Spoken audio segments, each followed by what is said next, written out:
There's a lot of cliche lines in magic. One of them is, presentation is everything. Presentation is key. Says who? Who made up this rule? I've seen a lot of magicians ruin a great trick with a cheesy or way too drawn out presentation.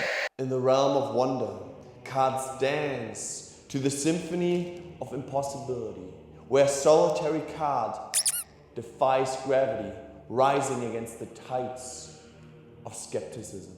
Magic. Now, I do believe that a good presentation can actually enhance your performance. It can create a more engaging one, a more memorable one. It can build suspense. It can even help communicate who you are as a person. Sometimes it even helps you with the pacing and the misdirection of a certain trick. But I do think it has to be authentic to who you are. If you're naturally a funny and goofy person and you like to have fun, and then suddenly you become very serious when you perform magic, it almost feels wrong. People might not be able to put their finger on exactly what it is, but it just feels off. I've definitely done that mistake in the past, and I probably still do. You know, there was a stage in my life where I would be performing and I try to make it a deep and meaningful presentation every single time. You know, I'd be doing coin and bottle and talk about my grandpa's funeral. Please don't ask questions.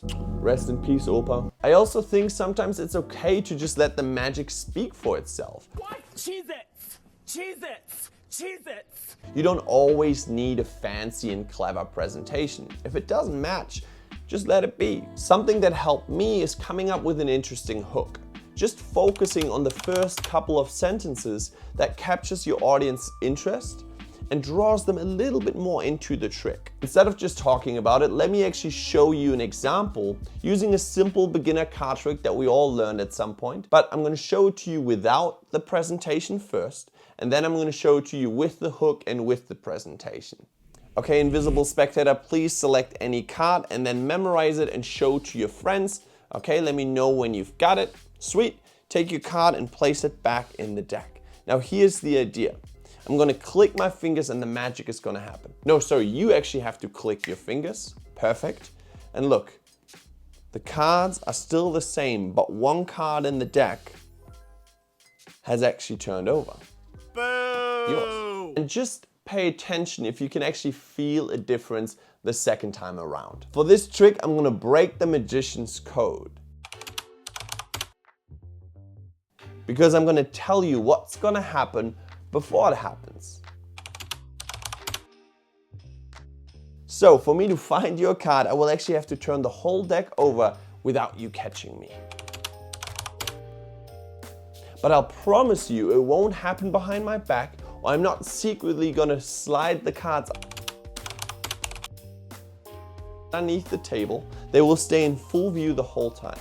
But before we do that, just have a card selected and then show to your friends, memorize it, do whatever you have to. And we're gonna lose the card in the deck. And don't take your eyes off the cards. Watch my hand and watch the top of the deck as it becomes the bottom. And I told you, the whole deck is actually turned over. Every single card has turned over in the deck, except one card right here, yours. I hope that little example got my point across. And what I really like about starting with just the hook is it allows you to build on it. Because if you think about it, if the presentation changes, the trick changes. Not just in terms of what you're saying, but the handling, the rhythm, the pacing, the motivation of certain moves. And not for nothing, it's just a fun, creative exercise to do. So, what do you guys think? Let us know in the comments down below, what's your favorite presentation of all time and why? One last thing I want to leave you guys with is that for me it only makes sense that as you change as a person, the magic that you're performing and how you perform it changes as well.